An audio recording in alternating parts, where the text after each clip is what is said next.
Hi everyone, welcome to chapter 15 of our story. Now, in the last chapter, the pixie and the children took the wishing chair to a spinning house that belonged to Witch Snippet, and that was so that she could put a positive, happy spell on the chair to make it visible again, because Witch Snippet is a good witch who helps people to um, come back to normal again. So at the end of the chapter, we just stopped at them being introduced to Witch Snippet. So chapter 15 is called Witch Snippet. So I think we're going to find out what's going to happen when the children get into her house. So get comfortable and we will read the story. The children and Chinky looked at the smiling witch. They liked her very much. She had kind blue eyes, as bright as flowers. At first they felt a bit giddy, because the house had been spinning for so long they were a bit dizzy, but they soon got used to it. We brought our wishing chair to you, said Chinky. We went to the Cloud Goblin's castle the other day, but he made our chair invisible. Well, we think he did. It's such a nuisance to have a chair we can't even see. So, we knew that you were clever and would make things invisible or visible, and maybe you could help us? Certainly, said Witch Snippet. I have some very strong magic paint. If you use it, you will make your chair easily seen. She went to a cupboard. The children stared around the room. It was a very strange room indeed.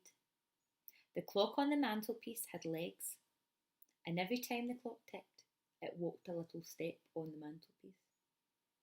When it got to the end, it turned around and walked back again, and then it suddenly disappeared.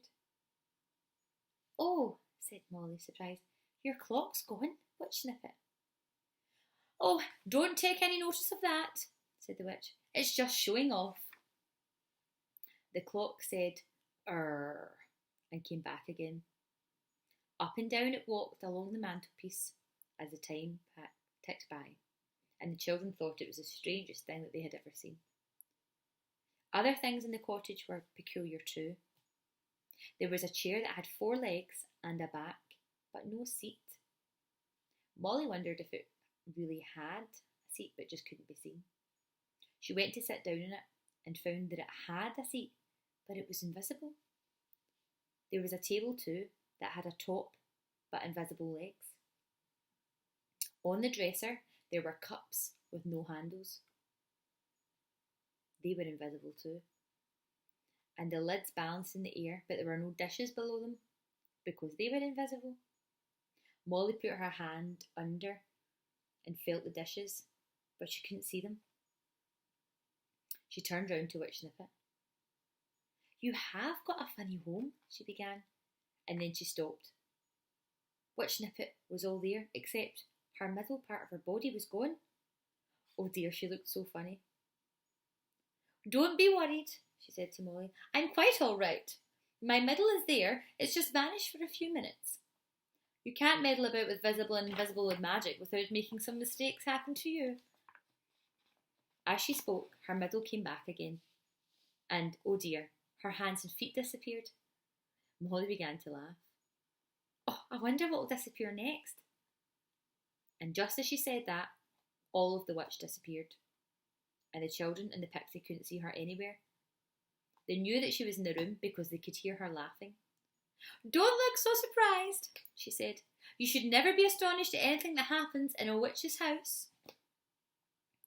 I say, the floor's gone, said Peter, in alarm, looking down at his feet. Oh, I feel as if I'm falling. Where's the floor? Oh, it's there all of the time, said Witch Snippet, coming back in bits. It's only disappeared from sight. Don't worry, it is there. She put a tin of paint on the table. Would you like to paint the chair and get it right again?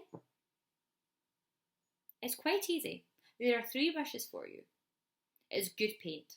It will make it invisible things invisible, or rather, invisible things visible, or it can make visible things invisible.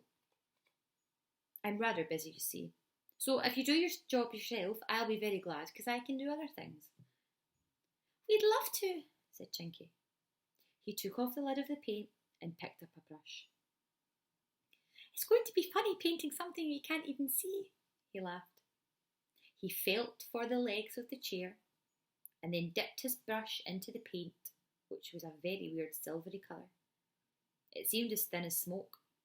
He then painted along one of the invisible legs, and hey presto, it came into sight as brown and as solid as ever. It's got a leg back, said Chinky in excitement. He waved his brush in the air. A drop of paint flew onto Peter's nose. Uh-oh. Don't, said Peter. Molly stared at him in horror. His nose had disappeared. Peter, your nose is... A drop of the paint went on it, and it's... What we do? Get it back again, of course, said the pixie. Didn't you hear Witch Snippet? The paint acts either way. It can either turn invisible things visible or visible invisible. Come here, Peter. I'll paint your nose again and then we should be able to see it. So he dabbed some paint where he thought Peter's nose should be, and sure enough, it did come back. Molly was so glad. Peter looked horrible without a nose. I'll teach you how to make my nose disappear, said Peter to Chinky. He dipped his brush in the paint and dabbed Chinky's pointed ears. They vanished. No, don't, said Chinky crossly. He threw some paint at Peter's feet and they disappeared. Oh, said Peter, surprised. I don't like having no feet. I'll paint them back. There they are. Please, stop it. I don't like this game. It would be awful if something didn't come back. Can you imagine? Chinky the pixie was being a bit naughty. He dipped his brush in the magic paint and then ran it around Molly's neck. How strange she looked with a head and a body, but it was floating without a neck. Peter couldn't bear it. He painted the neck back again, so she looked normal, and he frowned at the pixie. If you're not careful, I'm going to paint you from top to toe and then take away the tin of paint, he said. Now, listen to me, suddenly, said Witch Snippet's voice. I didn't give you that paint to waste. If you're not careful, there will be not enough to finish painting your wishing chair, and then you will find there's still a bit left invisible. Be sensible. So, Chinky and Peter went a bit red. They were embarrassed. They began to paint the chair, and Molly joined them. No more paint went on anyone.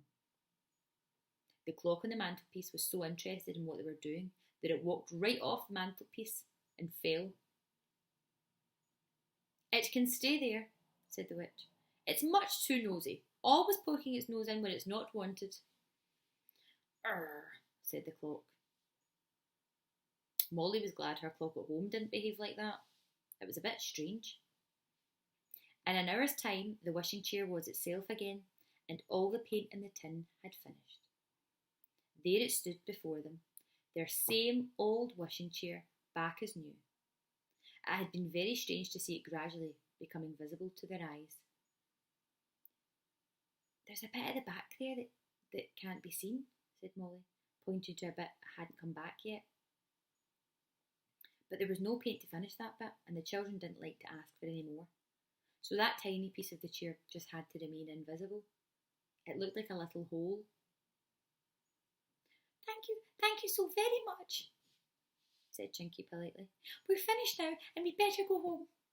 Could you stop your house spinning? Please let us out. I'm just going to stop there to show you a little picture of this scene that's happening here. So we can see lovely Witch Snippet up here, looking over the banister. And here we have Pixie and Molly and Peter painting their chair back to normal. And you can see that this little bit in the middle here is obviously, well, it was invisible before it came back, but you can see they're using the paint, see it, and now it's coming back to life again. It looks funny, doesn't it, with a big bit in the middle missing?